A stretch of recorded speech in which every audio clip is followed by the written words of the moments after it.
Olá a todos, sejam bem-vindos a mais um A Ideia Pode, o podcast que tem como objetivo levar uma ideia para transformar a sua vida e mostrar para você que tudo pode, desde que você tenha dedicação. Eu, Afonsinho, venho aqui juntamente com a Um Negócio trazer para vocês uma convidada hoje mais que especial que geralmente está acostumada a fazer mais perguntas do que responder questionários. Então, tenho a honra de estar aqui hoje com ela, Thaís Celentano. Muito obrigado pela presença, meu bem. Cara, é difícil mudar de lado. Eu imagino.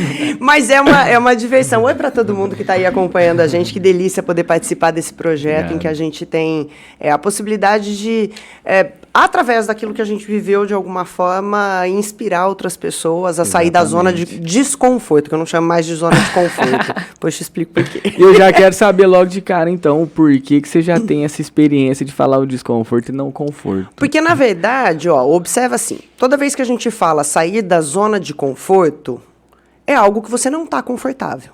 Aham.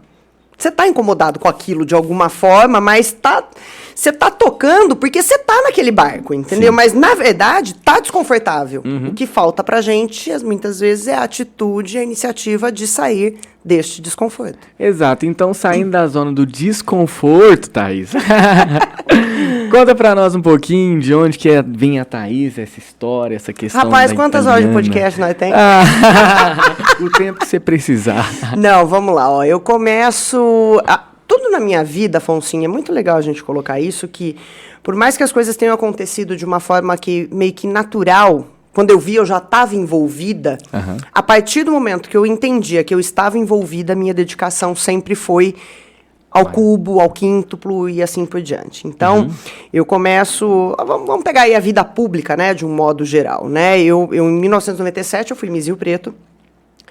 Até então, não tinha pretensão nenhuma de ser Miss. Eu trabalhava como modelo para alguns projetos, mas coisas muito pontuais, porque na época, de verdade, eu gostava dos bastidores já. Trabalhava com produção de moda, fazia editorial para revistas, fazia maquiagem para programas de televisão e comerciais de televisão. E aí surgiu a oportunidade de participar do concurso. E eu, como nunca tive... português, claro, medo. Pra que medo? Medo de um negócio que não vai te fazer mal. Não tinha contraindicação. Meus pais estavam comigo, aliás, é uma coisa que... Muito obrigada, Papai do Céu, porque meus pais sempre foram muito parceiros comigo. Bem. Então, eu tinha que ir pro Miss Rio Preto, por exemplo. Não, tamo junto, vamos. Se der BO, tá todo mundo junto, a gente volta pra trás e assim a gente ia. Sim. E comecei a trabalhar muito cedo, com 14 anos. Mas até chegar no Miss Rio Preto, eu fui palhaça pipoca, eu fui monitora do Sesc, eu fui criando uma bagagem que as meninas de 17 anos da minha época não tinham. Então, eu acho que isso também ajudou a abrir algumas portas. Mas, enfim, fui para o Miss Rio Preto, sem pretensão nenhuma de ganhar, com a pretensão de participar, de vivenciar uma experiência, que também fica como dica. Para as meninas que têm interesse, participem desse tipo de concurso. É muito legal, é uma vivência que você vai carregar pro resto da sua vida. Né? Ganhando ou perdendo, você entendeu ali sobre competição, você entendeu sobre o seu posicionamento diante dos outros, por que eu não me destaquei e a outra se destacou. Onde eu falhei? Você começa a entender quem é você no cenário. Sim. Então, é muito legal, porque depois do Miss Rio Preto, acabei participando de outros concursos, não ganhei, mas posso dizer que fiquei entre as 8 mais bonitas do estado de São Paulo.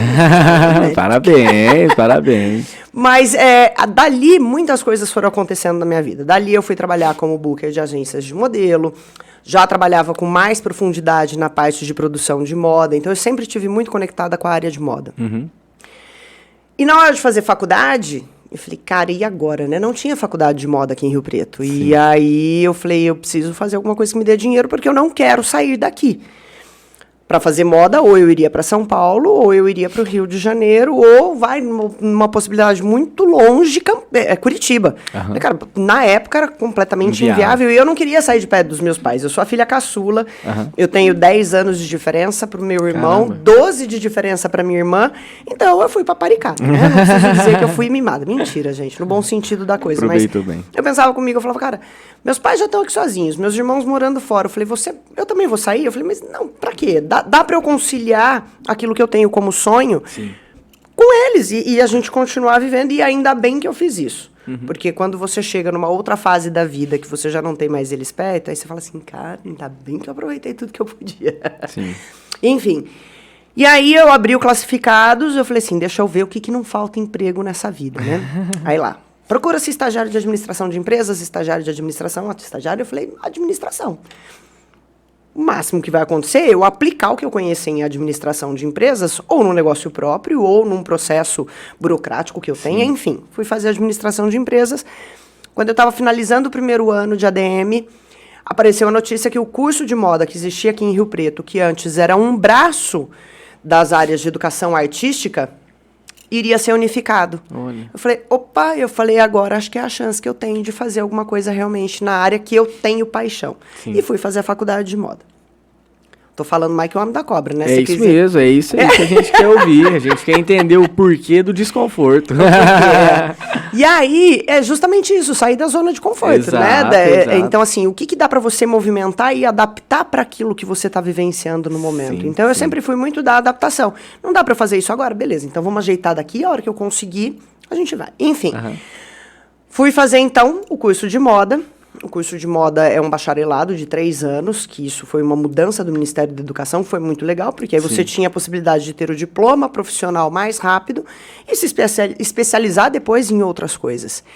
Mas aí, por uma ironia do destino, feliz, na colação de grau, eu fui receber o meu diploma e a coordenadora, que era na época, a Lucy de Freitas Couturato, aliás, fica aqui um beijo gigantesco para ela, por uma mulher que me abriu essa porta inicialmente, virou me abraçando na entrega do diploma, ela falou, eu quero você dando aula no curso. Dá aquela trimilicada na perna, né? Aí é o desconforto mesmo, porque você fala, cara, eu nunca dei aula na vida. E eu falei, vambora. Mas eu não sabia que ia ser um negócio instantâneo. Eu colei grau em janeiro, em fevereiro, na primeira semana de fevereiro, ela me liga e falou, olha, a vaga de produção de moda tá aberta, você topa? Fiz essa cara, tá, gente? Pausa dramática. Falei, vambora. Só que aí eu tinha um desafio maior ainda, porque a disciplina de produção de moda, ela era uma disciplina que acontecia no último semestre do curso. Então, o que ia acontecer? Eu entrei para dar aula para as meninas que eram minhas amigas de corredor do ano anterior. As que estavam no segundo ano, que passaram para o terceiro ano, e aí deram de frente comigo dando aula. Cara... Isso foi bom ou foi pior? Pra mim, extremamente desconfortável. Eu queria sumir, brincar de POF. Sabe o que é brincar de POF? Fala. POF. Sumiu. Cadê? Né? Porque, assim, me faltavam argumentos por falta de maturidade ainda, óbvio. Eu tinha 23 anos de idade. Né? Aí você fala assim, 23 anos, assumindo uma disciplina e pegando uma turma que era colega de corredor, me faltava maturidade e expertise ainda de jogo de cintura para entender e lidar com aquilo. Mas também durou pouco. Em 3 semanas eu resolvi o problema. Na 4ª semana eu cheguei na sala de aula, porque eu ia dar aula, as meninas cruzavam os braços, tipo assim, quem que é você? Que tá falando aqui? Você saiu daqui ontem. Eu vi os cochichinhos, cara, era tenso. Aí eu cheguei, meu material de aula, joguei em cima da mesa, falei, ó, moçada, o negócio é o seguinte, cara. Eu tenho um conhecimento prático que não tá aqui na revista. Vocês podem até duvidar, dada a minha pouca idade, eu falei, acho que tá todo mundo acostumado, que professor sempre foi muito mais velho. Eu falei, mas os tempos também mudaram, o curso é uma área nova, então eu entendo que a necessidade do Ministério da Educação é colocar gente que tenha conhecimento prático, porque nós estamos falando de uma disciplina que é prática. Eu não tenho teoria para ensinar a produção de moda. Ou você põe a mão na massa, ou você não vai saber posicionar uma modelo para fazer a fotografia, você não vai saber se a luz está boa na câmera, você não vai ter essa vivência, você tem que vivenciar. Sim. Falei, nós temos 2 alternativas. Meu salário vai cair na conta. Eu dando aula para vocês ou não. Mas eu acho que a gente tem aí um semestre para seguir pela frente. Vamos tentar fazer desse relacionamento um relacionamento razoável. Deixa eu, pelo menos, tentar mostrar para vocês o conhecimento que eu tenho. E aí a coisa deslanchou, fui para a Ninfa no fim do ano, né? O que foi uma surpresa para mim, porque em meio a tantos professores já com tanto tempo de casa e até ministrando aulas para aquela turma há mais tempo, mas eu acho que elas entenderam que assim, eu não estava ali para... Minha intenção não era tomar o lugar de ninguém. Eu abracei uma oportunidade que me foi dada, e isso eu carrego muito comigo. Apareceu a oportunidade? Abrace, você não sabe o dia de amanhã.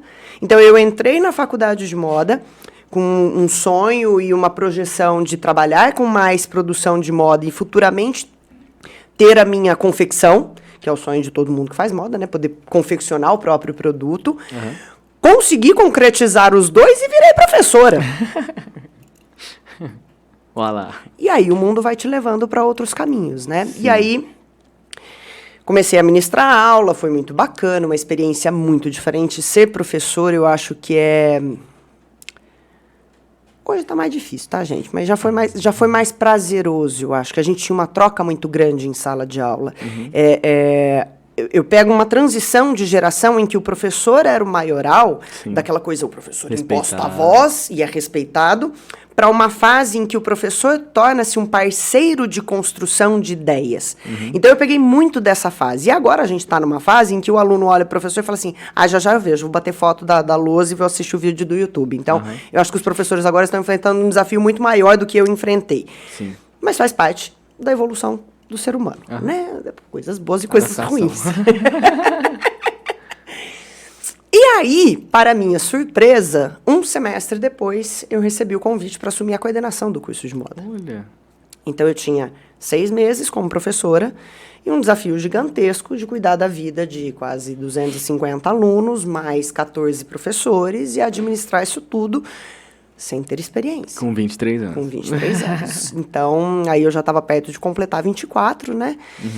Mas mesmo assim, muito jovem. Enfim, construí uma carreira lá incrível, que assim, tenho o maior carinho. Foram quase 18 anos, fiquei 17 anos e 5 meses como coordenadora e professora. Me desliguei recentemente, mais por uma questão mesmo de agenda profissional e priorizar outras coisas, porque aí depois chegou na minha vida o Mateu, que é meu filho de 5 anos. E aí você começa a entender outros confortos e outros desconfortos, entendeu? Mas, e nessa história toda, quando eu tinha acabado de assumir o curso a coordenação do curso, começaram a surgir muitos convites para que eu desse entrevistas falando sobre moda. Então, como eu era uma autoridade, então eu tinha uma formação acadêmica, eu tinha uma confecção, eu já trabalhava com produção de moda, eu me tornei uma autoridade no assunto, construída há muitos anos. É porque quando a gente fala que eu assumi o curso aos 24, lembre que eu comecei a trabalhar com 14, então eu já tinha aí 10 anos de bagagem. De corrida. Boa. Conversando com gente, trocando ideia, construindo um conteúdo intelectual que você não aprende do dia para a noite. E aí vieram os convites, e aí eu participei uma hora no SBT, uma hora na Globo, uma hora na Record, outra hora na Band, nananã, e aí apareceu um convite. Tudo sobre moda. Tudo sempre sobre moda. E aí apareceu um convite muito legal, que era para eu ser colaboradora de um programa local aqui, para falar especificamente de moda. E nesse momento aí eu descobri uma segunda paixão na minha vida, que foi o jornalismo. Que aí depois, aos 37 anos de idade, eu resolvi fazer faculdade de novo, fui fazer jornalismo. Espera aí, então. Pausa dramática. Exatamente, porque agora a gente já passou por 3 áreas aqui distintas, vamos falar assim, só de graduação, né? Então, antes da gente entrar nessa terceira, uma das coisas que me chamou a atenção dentro desse desenvolvimento que você falou que foi, né, assim, o porquê que a Thaís de 14 anos saiu tanto assim para essa vida mais social, para esse mercado de trabalho? Foi uma questão de necessidade, prioridade, desejo, proatividade? Tudo junto e misturado. Sabe aquela coisa Eu tinha um grupo de amigas que eram 100% dependentes dos pais. E aquilo me incomodava. Porque eu falava assim, cara, como é que eu vou fazer? Vou ficar o resto da minha vida inteira dependendo dos meus pais? E pegar a oportunidade na hora que ela aparece faz com que você cresça também, porque é um desafio. Então, quando apareceu a primeira oportunidade, que foi trabalhar no Sesc como monitora infantil do Super Férias, eu falei, por que não? Eu também vou me divertir. Sim. Era período de férias, eu ia poder passar o dia inteiro no clube, curtindo com as crianças, tinha toda uma responsabilidade, óbvio. Eu passei por um treinamento para poder fazer parte desse grupo de monitoras, mas eu estava muito mais em busca, não só da questão financeira, mas da experiência. Eu sempre fui muito a favor de, deixa eu experimentar e entender o que é isso para ver se eu gosto. E isso, pelo visto, é seu. Meu, desde sempre, assim, é uma coisa que eu não costumava fugir da vivência mesmo, no sentido, principalmente no sentido profissional e intelectual. Pera, eu não entendo isso, deixa eu ver como é que eu entendo. Deixa eu entender como é que vai ser essa experiência, deixa eu ver se eu gosto de trabalhar com criança, porque de repente eu podia ter virado uma professora infantil, por que não? Sim. Né? Sim. Então, começa de uma forma muito leve, descompromissada, que foi aquilo que eu te falei antes da gente até começar, né? Tudo aconteceu na minha vida de uma forma muito sem propósito, mas apesar de que eu não duvido que tenha os propósitos, É óbvio. né, de alguém lá de cima, e aí cada um chama do jeito que quiser, mas Papai do Céu ajuda muito a gente nisso, os propósitos, eles aparecem, e aí você pega ou não, você executa ou não. Então, eu nunca falei não para as oportunidades que eu tinha de desenvolver, fosse o meu intelectual, fosse o meu profissional, ou fosse o meu pessoal. Vai ter um desfile no Sococó do bairro, não sei aonde, vai ganhar R$1, Thaís, é no domingo, 8 da manhã, você topa fazer? Vambora. E você acredita que, às vezes, por conta da internet, da facilidade de acesso à informação, porque você comentou um negócio aí que eu achei até interessante na hora que você foi pesquisar no Classificado. Era jornal, tá, gente? Não tinha internet, não, Exatamente. E você acha que com essa inserção da internet, talvez essa geração mais do mundo mesmo, da internet, perdeu um pouco aquele anseio, aquele desejo de estar ali tocando para ver? Sabe o que acontece? A informação está na palma da mão da pessoa. Quer dizer, ele acha que está na palma da mão da pessoa. Teoricamente. Ele tem ali, às vezes, um vídeo, um tutorial, um curso completo. Eu falo que eu bato a mão, tá vendo? Italiano é um problema, a gente vai acertando a mão em tudo, mas tá tudo sob controle.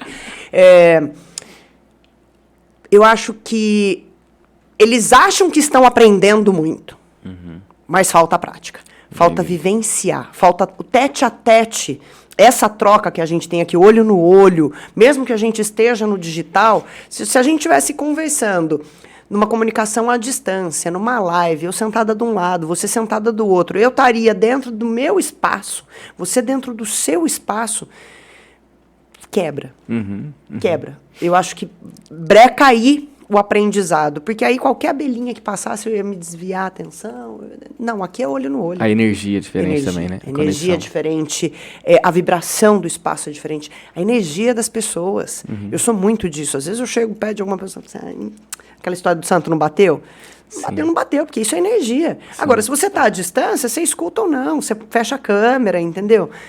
E acho que a pandemia, infelizmente, potencializou isso. Eu falo porque eu dei aula durante 1 ano e 9 meses, somando os meses de trabalho, né? Fora o período de férias. Mas deve ter dado aí no total 1 ano e 9 meses, 1 ano e 10 meses, que a gente ficou 100% no online. Era frustrante, cara. Você abria uma sala de aula com 50 alunos, ninguém de câmera aberta, só eu. Entendo. E aí, o que essa pessoa estava fazendo do outro lado? Podia estar vendo vídeo no YouTube, a série que ela quisesse no Netflix. Ela estava em outro planeta, ela não estava escutando o que eu estava falando. Alguns estavam, né? Tanto que alguns que estavam escutando estão trabalhando. Alguns não tiraram proveito. E é uma pena. É uma pena muito grande, porque eu acho que você experimentar o trabalho, você experimentar a relação com as pessoas, você experimentar aquele ambiente, ele é determinante para saber se você gosta daquilo ou não. Se você tem afinidade e habilidade com aquilo ou não. Então você pode falar assim para uma pessoa, não, vamos gravar um vídeo aí para o YouTube. Ela acha que ela tem conforto, mas na hora que você bota ela num estúdio de frente para uma câmera e alguém lá atrás vai gritar ação para ela vai travar. Qual é a experiência que ela tem daquilo? O quanto ela experimentou lá atrás antes de vir para frente? Exatamente. Então falta isso. Tá faltando pra galera isso. Eu percebo isso. que é muito aquela questão igual cozinhar, assim, né? Eu posso te passar a receita, você pode tentar fazer na sua casa, mas você não vai provar... essa é a união de todos os incrementos, é esse sabor que eu tenho que chegar a hora que eu for fazer sozinho, entendeu? Realmente eu percebo que é isso. Mas vamos lá então. Toda essa experiência, toda essa bagagem, tudo foi acontecendo e aí chegou a 3ª graduação. No intervalo eu ainda fiz uma pós-graduação em MBA e Marketing, que foi, a gente tinha que ter uma especialização, né, para poder se manter na coordenação do curso, mesmo que não fosse uma área de aderência, mas eles entendiam que o professor, na posição de coordenador, precisava de uma pós-graduação. E aí, no caso da administração, por quê? Tudo que eu tinha conhecido lá no primeiro ano Ó como a gente aproveita as coisas. Sim. Aquilo que eu tinha conhecido no primeiro ano que eu fiz, naquele 1 ano que eu fiz de administração de empresas, eu falei, cara, vai me ajudar na gestão do curso, na relação com as pessoas, na burocracia de alguns documentos, nos trâmites para alguma coisa, porque é uma empresa, é uma microempresa dentro de uma empresa, um curso é isso. E aí foi muito legal, porque aí eu fui fazer a pós em administração. Passada a pós, eu fui fazer um mestrado antes de fazer o jornalismo. Aí eu fiz em desenvolvimento regional e meio ambiente, porque eu queria uma área que eu pudesse correlacionar com a moda que ainda fosse pouco explorada. Então eu não queria um curso de mestrado 100% na área de moda, porque senão eu ia chovendo molhado junto com todas as outras dissertações que já haviam no mercado. Então eu fiz um estudo em que a gente quantificou a quantidade de resíduo têxtil, porque talvez nem todo mundo saiba, mas a moda, gente, é o 3º maior poluente do mundo. Sim. É o setor que, em 3º lugar, é o que mais polui. E isso me dava uma certa agonia. E eu falava, eu preciso entender o que as pessoas fazem com o que sobra das confecções. O que sobra? Porque quando você corta, passa um tecido num dos maquinários que se chama overlock, ela corta um pedacinho do tecido. Para onde vai isso? Eu queria entender o que isso acontecia. Quando você põe um enfersto de tecido, que você coloca a modelagem, alguns pedaços vão sobrar. Para onde vai isso? Para onde vai? Né? Normalmente iria para o lixo. Tá. Algumas pessoas já estão mais conscientes. Então, aí eu fiz um estudo, levantei com 6 principais empresas aqui de São José do Rio Preto, e o número é assustador, porque aí gera assim, em torno de 5 a 6 sacos de lixo de 100 litros por dia de resíduo têxtil. Então, algumas empresas já com uma destinação mais bacana, algumas mandavam, inclusive, para Maringá, que tem tinha uma empresa na época, nem sei se ela ainda existe, acabei não pesquisando mais sobre isso, mas eles trituravam os tecidos para transformar em estopa ou estofamento de carro. Então, assim, uma série de destinos legais para o tecido. Então, acabei fazendo um mestrado nessa área, para depois fazer o jornalismo. Que legal, coisa boa, parabéns. Fico feliz em saber. Parabéns. Prática e teoria, é muito difícil a gente ver isso hoje em dia, você concorda? Concordo. Não tem. Mas e aí, como é que foi o jornalismo, então? Então, aí no jornal, vamos voltar no tempo, então, de novo, né? Então, quando eu estava lá no curso de moda, coordenando, bem no comecinho, me veio o convite para ser colaboradora de um programa de TV e falar especificamente de moda. Legal, topei, falei, vamos embora. É um jeito de eu me fazer conhecida também pelas pessoas. Sim. Numa outra posição, porque até então as pessoas conheciam a Thaís, que tinha sido Miss Rio Preto e que trabalhavam com um pouco de produção de moda. E assim, você sempre foi nascida e criada aqui? Não. Não? Não, vida de cigano. Já vou eu contar agora os pormenores. Eu fui produzida em Brasília. Nascida em Bauru. Primeira infância, Nova Anaurilândia, depois Anaurilândia, depois Nova Andradina, depois Paranaíba, Rio Preto, Guarujá, Rio Preto. Entendi. Vida de cigano. Entendi. Meu pai foi delegado durante muito tempo, e aí, quando ele deixou a área o posto de delegado, né, na verdade, ele voltou a exercer o direito. Então, aí ele trabalhou em alguns escritórios, e uma das áreas que ele foi atuar foi no Porto de Santos, então por isso que eu fui parar até lá no Guarujá, para depois voltar para cá, entendeu? Entendido, que bom. Mas, na verdade, o sonho do meu pai era ser piloto de corrida, mas esse é um outro capítulo, dá um outro podcast, isso. E aí, com a história de fazer a participação nesse programa, eu fiquei no ar com esse programa, acho que 3 anos e pouquinho, até que o programa deixou de existir. Quando deixou de existir, eu falei, beleza, vida que segue, né? E eu continuava dando as minhas entrevistas para os programas de TV aberta, tal, enfim. Um dia, o pessoal da TV Rio Preto, que é onde eu tenho meu programa hoje, me liga e fala, Thaís, a gente queria uma reunião com você. Eu falei, comigo? Eu falei, vamos embora, né? De novo, desafios. Cheguei lá, eles me mostraram um calhamaço assim de e-mails. Ele falou, o pessoal tá perguntando em que programa que você tá dando dica. Caramba. Porque você sumiu daqui e o programa tinha um formato muito legal. A participação que eu fazia de moda era um contexto muito legal. E aí eu falei, mentira. Eu falei, vocês estão me zoando, né? É trollagem, certeza que tem pegadinha. Vocês estão lançando um programa novo aqui na TV Rio Preto, isso é pegadinha. Não, e não era. Aí eles, você nunca pensou em ter um programa só seu? Eu falei, será? Lá vou eu, né? Vai dar aula sem ter experiência, vai montar um programa sem ter experiência. Eu falei, vambora. Falei, que pito toca? Eu falei, quanto tempo vocês me dão de carência pra eu entender a dinâmica do negócio? Porque, assim, eu sou muito boa de falar. vou vender esse óculos. Se ele não for meu, eu vendo, que é uma beleza, filho. Agora, se ele for meu, eu vou ter uma dificuldade de colocar preço. Porque a gente que trabalha com valor, criação, é fácil. É fácil fazer. Entre aspas, tá, gente? Entendam que o fácil aqui entra só numa questão para você conseguir colocar preço nesse trabalho. Sim. Então, eu falei, quanto tempo vocês me dão para eu poder entender como é que eu vou criar essa dinâmica e poder, então, fazer o meu trabalho sozinha? Não, a gente te dá um período aí, pode fazer, a gente vai se ajustando. Eu falei, vamos embora. Aí criei o Mais Interação. Mais Interação era um programa em que eu tinha uma veia muito forte de moda, mas o interior tem um problema sério, né? Porque, assim, como é que você... Quem que cria moda no interior? Até a existência do curso de moda aqui, era muito comum você falar assim, quem que é o estilista da tua empresa? Ah, não, é o filho da tia que desenha super bem. Menino, ele é uma gracinha. Mas ele fez faculdade. Não precisa fazer faculdade de moda para fazer moda. Então, a gente esbarrava nisso. Dentro desse mesmo conceito de hierarquia, de quem estava à frente das empresas, a gente esbarrava com lojistas. Falava assim, mas para que eu preciso explicar para as pessoas o que é moda ou o que meu produto vende? A pessoa vem aqui, compra e vai embora, tá tudo bem. Então, eu esbarrava numa resistência eu não preciso disso. Porque vamos voltar no tempo, né? Não tinha internet aí batendo na porta de todo mundo, onde você tem um shopping na palma da mão. E as pessoas hoje sabem que se elas não falarem sobre o produto delas, ela está fora do mercado. Mas isso já era uma prática que a gente tentava já colocar. Então, eu não conseguia fazer ele 100% moda, mas então eu tinha o quadro mais moda, mais interação, mais saúde, mais evento. Então, a gente criou um programa que tinha uma dinâmica legal de informação e um conteúdo muito pequeno de entrevistas.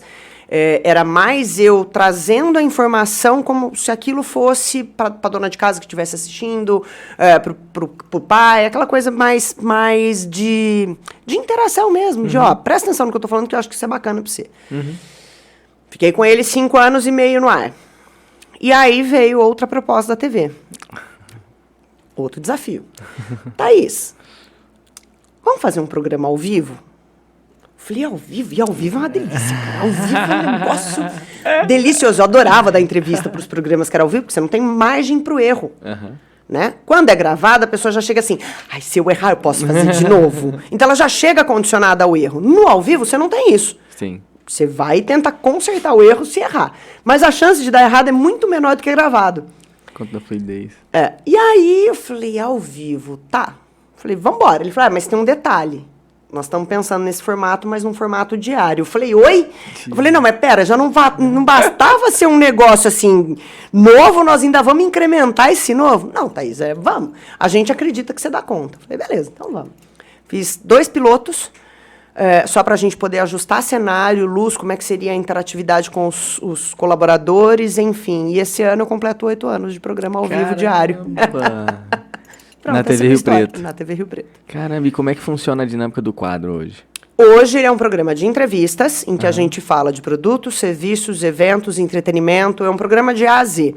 Mesmo quando a gente vai falar de algum assunto mais sério, eu até brinco, eu falo assim, meu convidado tá lá, é um médico, ele começa com aquele medicase. Eu falo, ninguém vai entender, ajuda eu. O que é cefaleia? É a dor de cabeça, viu, minha amiga dona de casa? É dor de cabeça. Então, eu tento traduzir de uma forma muito leve, muito descontraída, sem estar engessado, aquilo que o meu parceiro precisa dar como informação e muitas vezes ele não consegue fazer com que isso chegue de forma clara para as pessoas. Então eu falo de evento, falo de moda, falo de decoração, falo de comida, falo de viagem, um pouquinho de cada coisa. Ele não tem mais uma regra como era o outro, porque aí como ele é um programa ao vivo e diário, o conteúdo fica mais puxado, né, amigo? Você tem que ter conteúdo todo santo dia. E, às vezes, no começo, eu até consegui fazer a dinâmica de manter alguns quadros. Só que aí você tá lá, quarta-feira é o quadro tal. Aquela pessoa que vinha na quarta-feira desmarcou com você na terça-feira à noite, o programa entrar ao vivo 9h30, como é que você faz? Então, aí eu fui desfigurando a história dos quadros, deixando ele um programa mais livre. É esse o assunto de hoje? Então vamos embora. É esse o assunto de hoje? Então vamos embora. E assim, eu acho interessante em toda essa fala sua, na construção desse contexto, Thaís, porque assim, eu vejo que você conviveu com uma série de mudanças, principalmente nesse mercado em que você atuava. Tanto moda, que é algo sazonal, mas que também, vamos falar assim, às vezes vai e volta, quanto a questão de gestão, administração, marketing, principalmente, e um ponto que é uma das principais questões que eu queria falar. Como que você via a diferença daquela época com hoje da publicidade, dessa divulgação, de mostrar para um público, chegar num público o que você precisava fazer chegar, só que sem esse tanto de mecanismo e canal que a gente tem hoje? Ó, eu vou te falar que, assim, onde é que estava a diferença? Você prendia a pessoa com o tipo de conteúdo que você trazia. Uhum. E como, na verdade, vou pegar Rio Preto como exemplo, tá? Sim. Eu vinha de uma série de colegas de trabalho que trabalhavam única e exclusivamente o colunismo social. Uhum. Eu esbarrei numa aceitação inicialmente, porque as pessoas falavam, mas você não vai fazer o colunismo? O colunismo é que dá dinheiro. Eu falava, não, mas eu não quero colunismo, porque se eu for mais uma colunista, eu sou mais uma colunista. Eu não vou ser a Thaís Celentano, apresentadora do programa Estúdio Inter, que comunica coisas. Então, eu fiquei aí durante 3 anos e pouco, fazendo com que as pessoas entendessem o que eu tinha vindo fazer nesse mundo. Uhum. Que não era para ser só mais uma coisa. Sim. E aí, eu comecei a conquistar um público pelo tipo de informação que eu trazia e a forma como eu trazia. Mais ou menos o que acontece hoje, que a pessoa ela assiste mais vezes um determinado tipo de podcast, como aqui, por exemplo, e menos outro.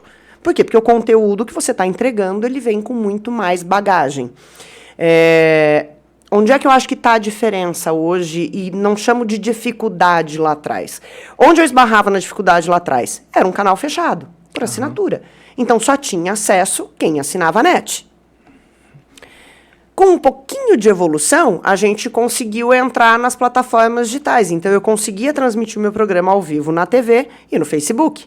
Cara, foi um sucesso, porque ninguém fazia isso. Nenhum dos outros programas locais fazia isso na época. Então, eu fui ganhando uma audiência que foi migrando do Facebook para a TV.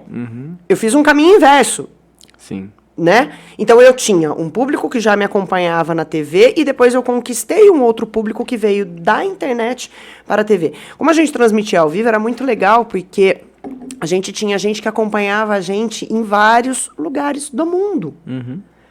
Grupos de Rio Pretense nos Estados Unidos, grupo de Rio Pretense no Japão, pessoas que moravam no entorno aqui, Bonifácio, Orindiúva, uma cidadezinha que aí o pessoal mandava assim, eu sou de Orindiúva, mas moro em tal lugar no Japão. Você falava assim, cara, tá me assistindo lá? Sabe quando batia uns negócios assim, assim, como é que essa pessoa parou o dia dela pra me ver? Nessa época, meu programa era 2h30 da tarde. Caramba. Eu falava, são 2h30 da tarde, eu vim fazer as contas, são 2h30 da manhã, o que essa criatura tá fazendo acordada me assistindo? E aí eu comecei a entender que não, o jeito que eu comunicava ali era legal, funcionava. Se não tivesse funcionando, não tava 8 anos na TV, né, gente? Não é porque nós pagamos o horário, não, porque se nós não tem patrocinador, nós não pagamos o horário. Então, é uma via de mão dupla. Eu entendo que se meu patrocinador continua comigo, é porque, de uma forma ou de outra, eu também correspondo à expectativa dele. Se o patrocinador continua investindo, significa que ele tem algum retorno vindo através de mim, porque alguém me assiste e vai até... Enfim, a matemática é confusa, mas ela se fecha, a conta fecha. Então, era muito doido. E hoje, para eu estar do outro lado do mundo, eu abro uma live no meu celular e eu estou do outro lado do mundo a qualquer hora que eu quiser. Eu tô falando aí de um bom tempo atrás, que não é tanto tempo assim, mas a tecnologia que a gente teve, o avanço tecnológico que a gente teve, 6 meses antes da pandemia, porque vivenciamos na pandemia, e o que nós temos hoje é um salto gigantesco. Um salto gigantesco. Eu fiz a pandemia inteira, o programa de dentro da minha casa, entrevistando as pessoas da casa delas. Eu não tirei o programa do ar, eu não parei o programa. Todos os dias? Todos os dias. Eu entrava ao vivo. Então, onde é que está a dificuldade disso tudo? Na verdade, não é uma dificuldade palpável, é uma dificuldade de adaptação. Você tem que entender como é que você está dentro desse cenário. E aí você vai dançando conforme a música. Né? Então, sei lá, é tanta coisa. Sim, mas assim, um ponto que eu vejo quando você fala sobre adaptação é que um sentimento que eu tenho convivendo com pessoas de várias gerações também é que essa galera que está chegando mais agora para o mercado de trabalho, vamos falar assim, de 16, ali seus 20, 22 anos, eu percebo que às vezes, por conta de terem um acesso muito facilitado à vida de outras pessoas que às vezes estão em outros níveis, em outras fases que Ou elas... mostram que estão. Exatamente, estão ali na tela, né? Expectativa e realidade, gente, isso é sério. Exato. Elas acabam, na minha percepção, né? Elas acabam tendo um sentimento de que eu não preciso preocupar com a fase que eu tô. Porque olha o outro onde ele tá, então eu quero estar lá. E aí, quando a gente vai olhar por esse contexto... Aí eu vou fazer um parênteses, mas Sim. o que é que você está fazendo para estar lá? Exatamente, porque aí quando a pessoa fica só almejando aquilo, mas sem olhar para a fase em que ela está, aí gera às vezes algum tipo de frustração, ansiedade, etc. E aí quando a pessoa precisa se flexibilizar um pouco Não dá mais, se conta. ela não entende a fase que está, como é que ela vai sentir o ambiente, entendeu? Não dá conta, aí buga o sistema. Aí Não, trava. buga o sistema. Eu brinco... Quantos anos você tem? A pergunta é quanto? 28. Você deve ter visto um pouquinho de Chaves, né? Lembra que o Chaves... Claro, não, eu sou. Aí trava. Trava, e aí não vai nem pra frente nem pra trás. Sim. Então, assim, o que me preocupa disso tudo que eu vejo? Eu tenho um filho de 5 anos. E outro dia até saiu uma discussão na mesa de mães que a gente tava. Porque eu não dou o celular pro meu filho? Porque eu não deixo ver muito tempo no celular. Eu falo, cara, não tem como você fugir. Eles nasceram filhos da tecnologia. Sim. Quem discordar, tudo bem, mas na minha humilde visão, é burrice minha Querer isolá-lo deste universo. Controlar, sim, flexibilizar para ele o que é possível ele ver e o que não é possível ele ver, sim, isso sim. Agora, eu não posso isolá-lo dessa tecnologia. Eu não posso, porque senão eu estou criando ele dentro de uma bolha que é inexistente num ecossistema. Sim. Vai virar um eremita. Né? Então, eu tenho que entender, tá, beleza, é uma geração filhos da tecnologia. Como é que eu vou dosar isso para que isso não seja um malefício? Porque qual é o problema que eu vejo? Não é a turminha do Mateu, que tem 5 anos, é uma turminha que pegou essa explosão. É um enxame de informação o dia inteiro. Hoje, meu filho, ele fica 2, 3 horas no telefone, dali a pouco ele cansa, ele vai brincar com o brinquedo de montar, ele consegue equilibrar o que ele quer fazer no dia. A geração que pegou esse boom, não equilibra. É o tempo inteiro aqui. Olhando o que o outro está fazendo, mas esquecendo de olhar para si e construir os próprios desejos. Exato. Está sempre baseado no desejo do outro. E aí é o que eu falo sobre expectativa e realidade. Né? Tem gente que fala assim para mim, cara, mas seu trabalho é sensacional. É muito sensacional. Eu amo o que eu faço porque eu trabalho com todas as coisas que eu gosto. Comunicação, moda, gente, televisão. Então eu consigo. Só que eu trabalho pra caramba. Eu falei para os meninos, eu saí de casa hoje às 7h30 da manhã e eu gravei 4 programas de manhã. 4 programas, porque agora, como a TV mudou o estúdio, nós estamos numa fase em que nós estamos fazendo os programas gravados, mas eles entram todos os dias. Então, eu tenho que ter material para todos os dias, porque ele continua num formato ao vivo. Então, eu gravei 4 programas, eu saí de lá, eu cheguei em casa, eu fiz almoço, dei almoço pro meu filho, levei para a escola, não minto, antes ainda gravei um vídeo com ele, de um recebido que era pro meu marido, mas é o Mateu que tinha que fazer a interação, porque tem isso, enfia todo mundo no balaio de gato, tá, gente? Não basta estar sozinha, não. A gente mostra a cara e mostra de todo mundo. Tá junto. Saí de lá, fiz 2 provadores, dos 2 provadores, fui gravar o conteúdo de uma loja parceira e não parei.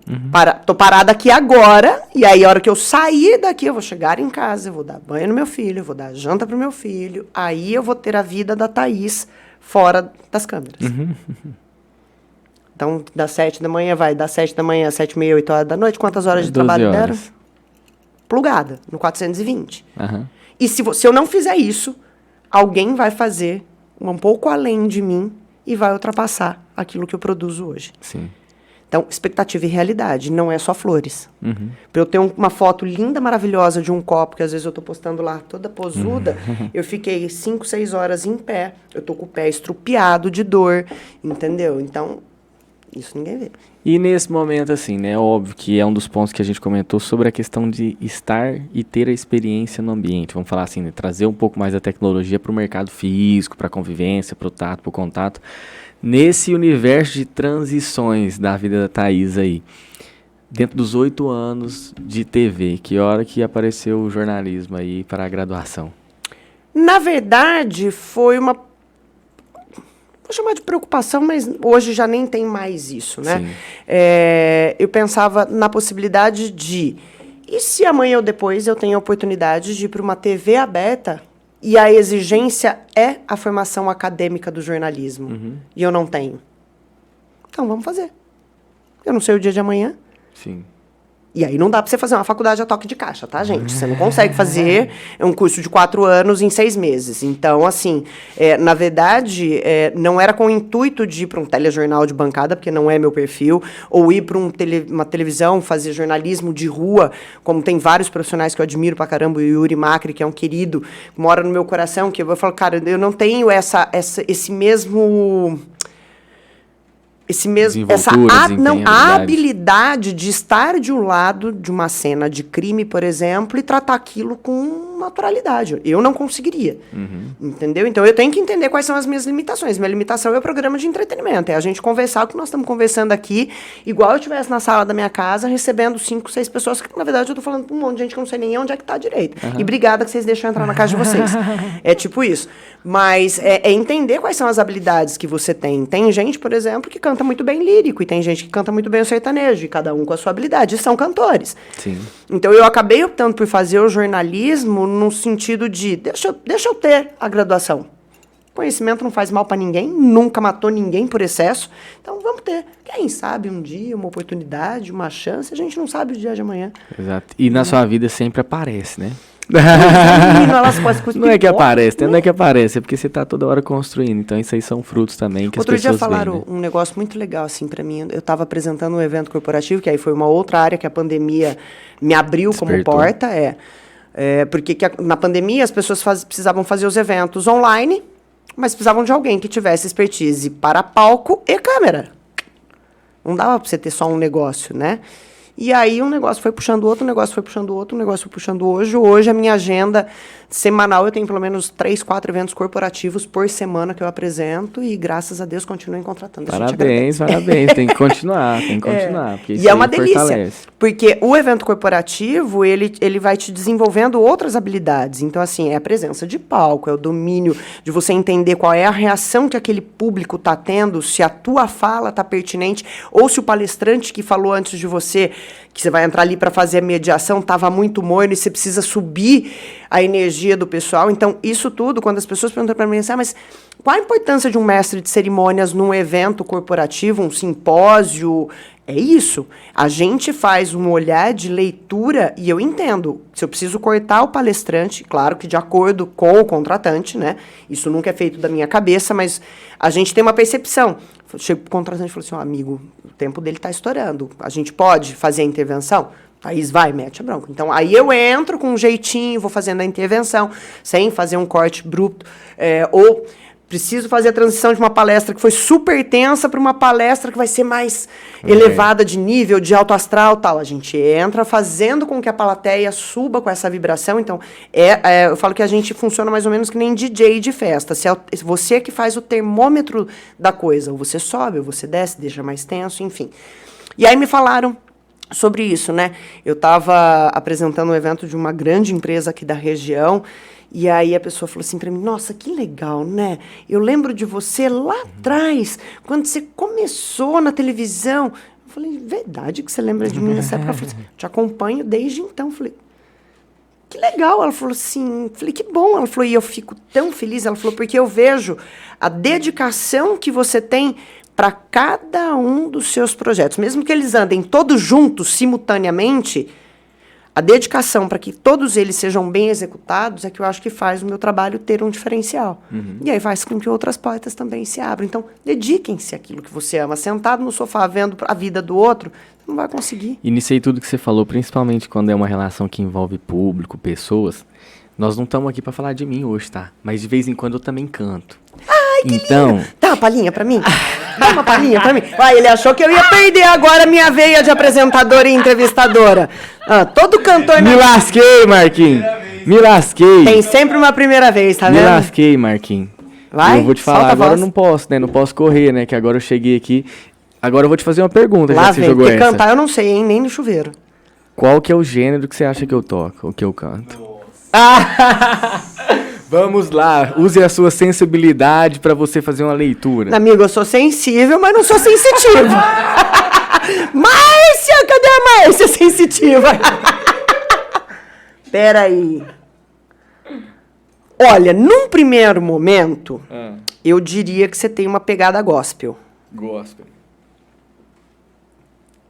Mas, num segundo momento, você tem uma coisa mais solta, mais leve, eu não sei. Eu tô entre MPB e rock and roll. Ela vai se surpreender, mas... É sertanejo, Marquinhos? Não, ela vai se surpreender que não tem Que nada a ele ver. Pagode. Mentira, rapaz! Ela Ziguidum! Agora eu quero ver mesmo. Agora você que lute. Ah, eu vou cantar então um pedaço de uma música minha. Ainda é compositor, olha só, escondendo o jogo. É. Depois eu vou te mandar pra O você negócio é o assistir. seguinte, vou fazer agora uma pausa dramática e um desabafo. Ninguém me contou o currículo dele, tá, gente? Isso é sacanagem. Mas não precisa também, não. O importante é que hoje é a Thaís. Mas eu vou cantar um pedaço de uma música, Thaís, que eu sou um cara que... Eu gosto muito de mulheres e tem várias tatuagens da figura feminina, porque pra mim é um ser diferente. E essa música eu escrevi por conta de toda a parte mais relacionada com a mulher ser mais independente, entendeu? Que tem a ver, assim, com a questão da mulher poder fazer o que ela quer, na hora que ela quer. E essa música chama-se Menina Independente. Gostei. Que ela começa gostei. assim, ó. Vou cantar um pedacinho e aí depois eu vou te mandar o vídeo pra você assistir. É mineiro, ai? Também. É mineiro, Pedacinho? né? De frutal. É. Pedacinho. Ah, pedacinho. É assim, ó.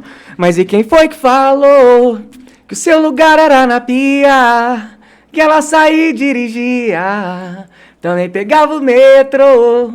Então tem muita coisa que ainda tem pra você mostrar.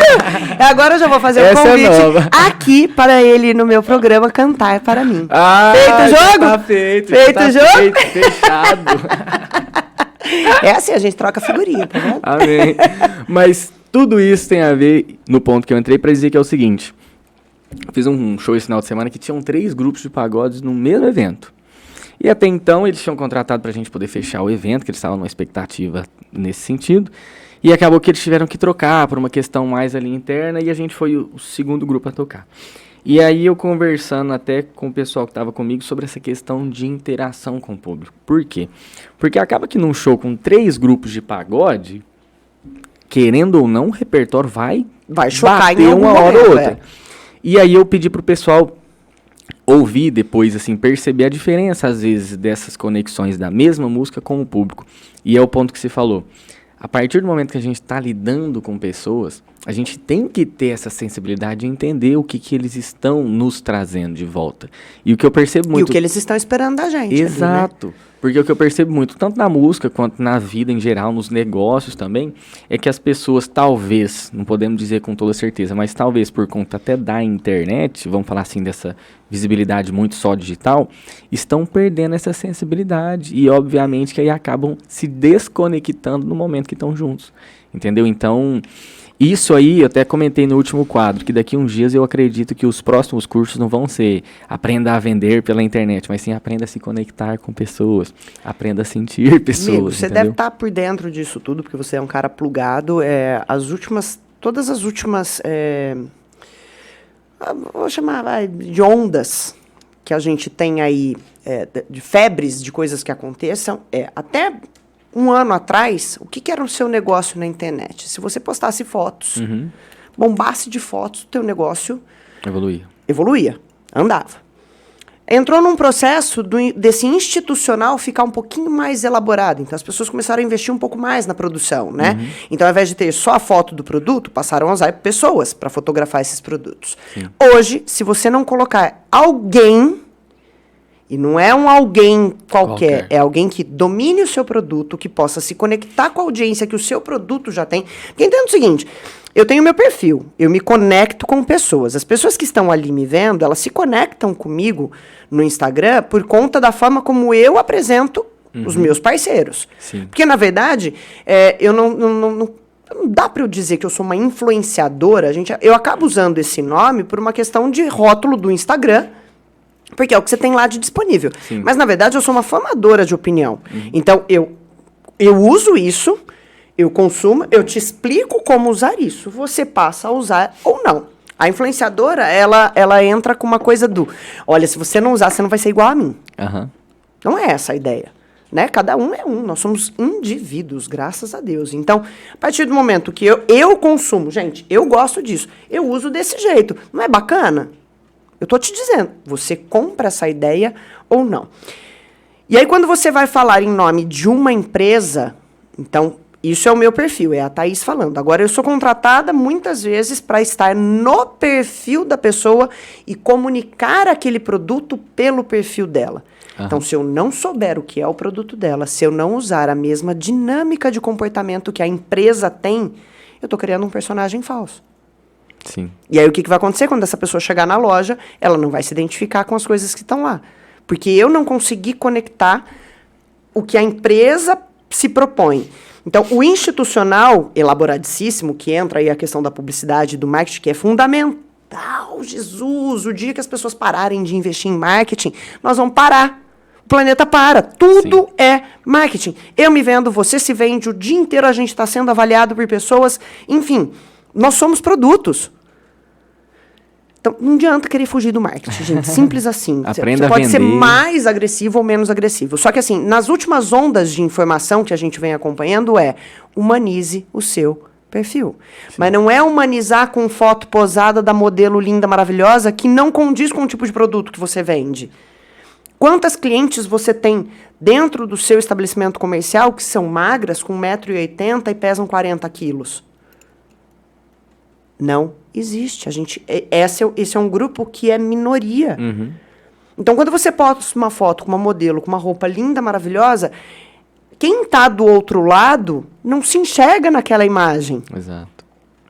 E aí foi muito legal que nessa onda de tantas meninas lindas, maravilhosas, que fazem trabalhos publicitários aqui em Rio Preto, que comunicam bem os produtos, mas elas são mais jovens.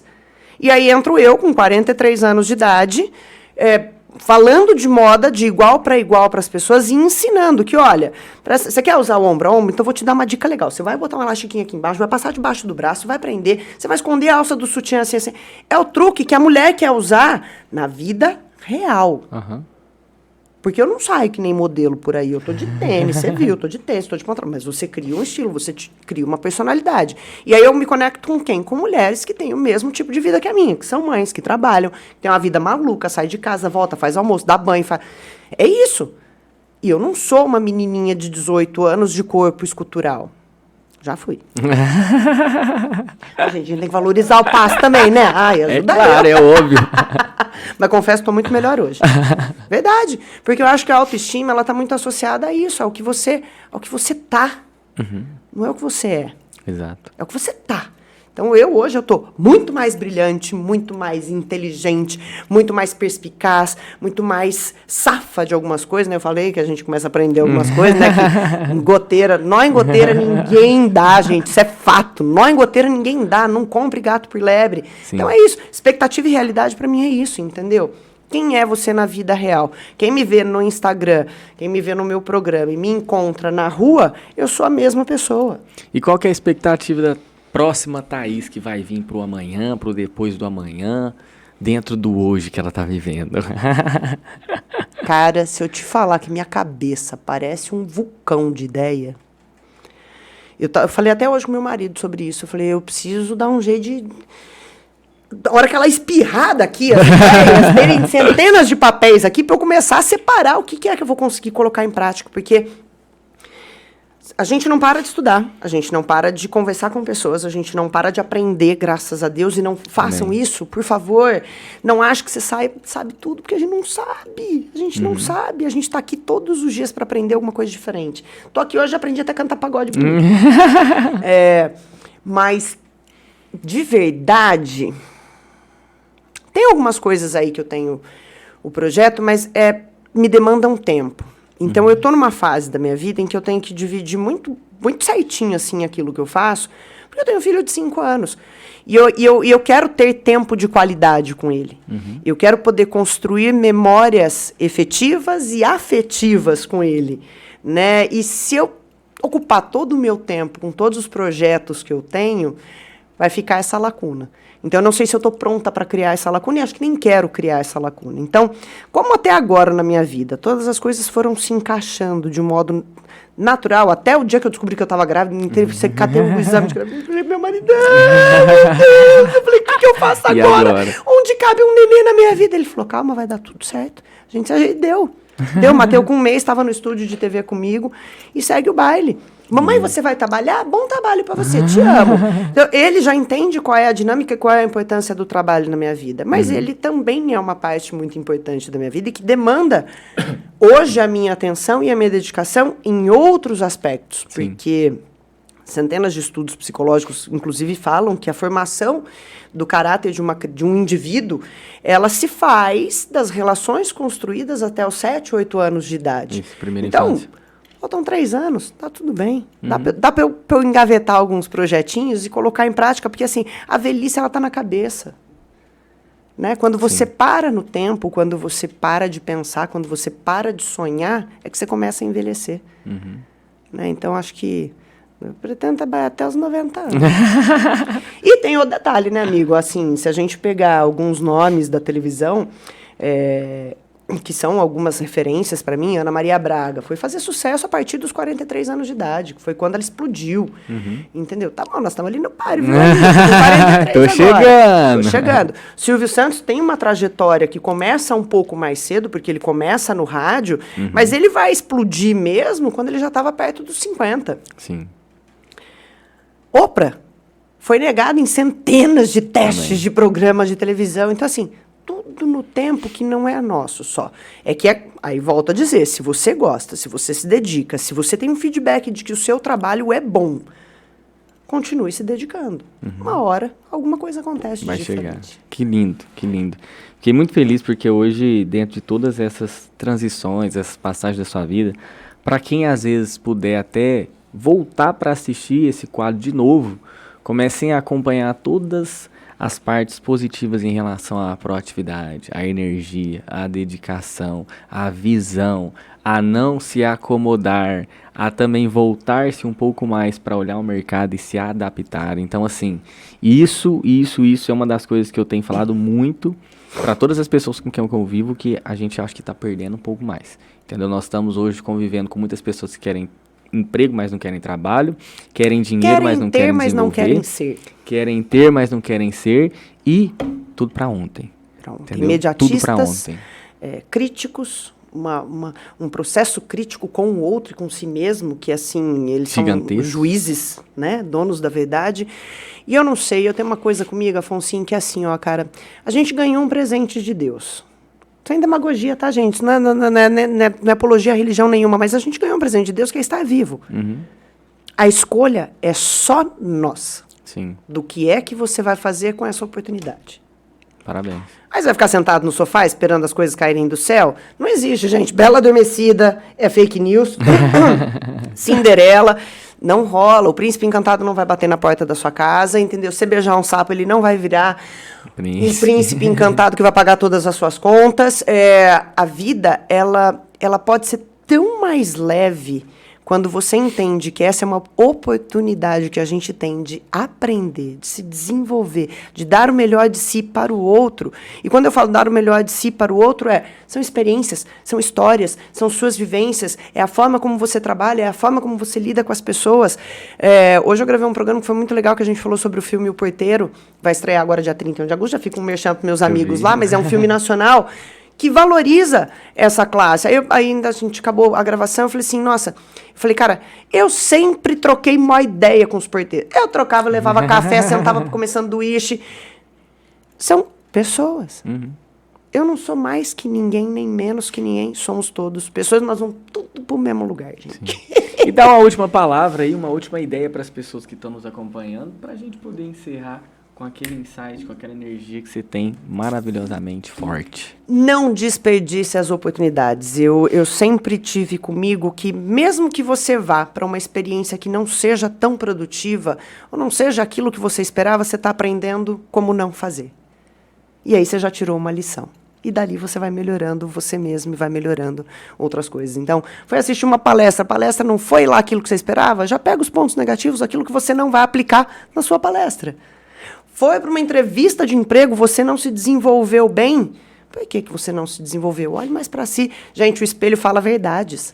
Mas conversa de verdade com ele. Não Sim. olha para o espelho esperando enxergar aquilo que você quer, porque não funciona. Muito obrigado por tudo, pelas delícia de palavras, pela bate-papo. energia, pelo conhecimento. demais, Fiquei muito obrigada. feliz de te ter aqui. E deixa suas redes sociais, pessoal, e agora também. Gente, segue eu lá, vamos lá trocar figurinha, ó. @Thaís Celentano, Thaís com H, Celentano com C de cebola. É um nome meio complexo assim, mas é facinho, tá? O meu programa tá na TV Rio Preto, canal 7 da NET TV, todos os dias, às 9h30 da manhã, com reprise às 14 horas e também à meia-noite. E toda hora a gente se esbarra. Se você cruzar comigo no shopping, na feira, fala assim, te vi lá no podcast do Afonsinho, eu vou adorar saber que você me viu por aqui. E a gente vai fazer uma foto e marcar ele depois no Instagram. Que lindo. Obrigado, de Eu coração. que agradeço, Deus obrigada abençoe, mesmo. ilumine, Experiência que você possa deliciosa. trabalhar até os 120 anos, porque com essa energia eu tenho certeza que vai muito longe com muito conhecimento. Obrigado por Obrigada, tudo. amor. Amém. Esse foi mais um A Ideia Pode, com essa presença ilustríssima da Thaís. E eu espero que você possa ter absorvido um pouco mais de ideias para transformar a sua vida. Se não conseguiu, não, volta lá, vai valer a pena. E eu tenho certeza que isso vai transformar um pouco mais do seu dia e dos seus próximos dias. Sou Afonsinho, deixo aqui para vocês um agradecimento enorme aí, DNT Studios, sempre. A Negócios, com vocês também no Instagram. No YouTube, vocês podem acessar lá, siga o nosso canal, se inscreva e, logicamente, que também podem seguir o Afonsinho Oficial, que tem muito conteúdo para vocês. Um abraço e até mais. Tchau, tchau.